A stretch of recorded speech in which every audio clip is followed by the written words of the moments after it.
కాంగ్రెస్ వాళ్ళు ఆ కనుగోలు గారు ఏదో కొత్త టీం పెట్టిండట 500 మందిని పెట్టి ప్రచారం ఎట్లాంటి వీళ్ళంతా ఆక్రమణదారులు, వీళ్ళందరూ కూడా ఎఫ్టీఎల్లో కట్టిండ్రు, బఫర్ జోన్లో కట్టిండ్రు.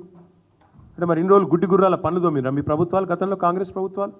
50 ఏళ్ళ మీ నిర్వాహకమే కదా ఇవాళ వాళ్ళందరూ ఇంత అవస్థలు పడ్డానికి కారణం. 50 ఏళ్లలో ఎన్నడన్నా పట్టించుకున్నారు? ఇగో ఇది 2016లో మా ప్రభుత్వం వచ్చిన తర్వాత ఫస్ట్ టైం హైదరాబాద్లో చెరువులు, వాటి యొక్క ఎఫ్టీఎల్లు, వాటి బఫర్ జోన్లు డ్రా చేస్తూ ఫస్ట్ టైం ఒక జీవో ఇచ్చిన ప్రభుత్వం మా ప్రభుత్వం 2016లో.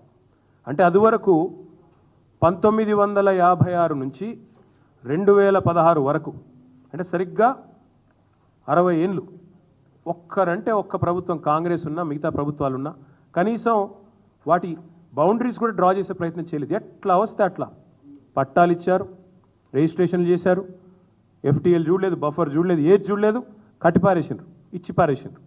ఈరోజు ఇప్పుడు 2024 సంవత్సరంలో వచ్చి మీరు ఆక్రమణదారులు, మీరు తప్పు చేసిండ్రు. నేను అడుగుతా ఉన్నా, మీకు దమ్ముంటే చేత అయితే మొదలు ఎవరైతే పర్మిషన్ ఇచ్చిండ్రో వాళ్ళ మీద చర్య తీసుకోవాలి. హైకోర్టు కూడా అదే చెప్పింది కదా.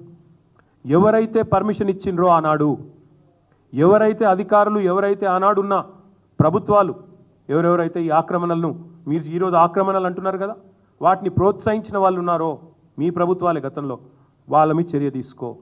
ఎందుకు మరి మేము 2016లో వచ్చి ఈ జీవో ఇచ్చేదాకా ఎందుకు మీ ప్రభుత్వాలు ఎన్నడూ పట్టించుకోలేదని నేను అడుగుతా ఉన్నా.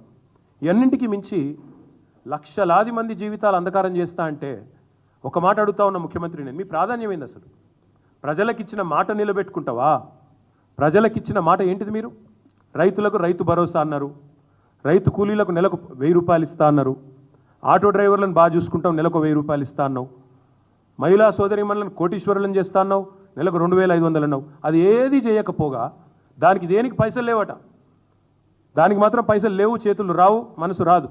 కానీ 1,50,000 కోట్లు ఒక మూసీ ప్రాజెక్టు. నేను ఒకటి అడుగుతా ఉన్నా, మూసీ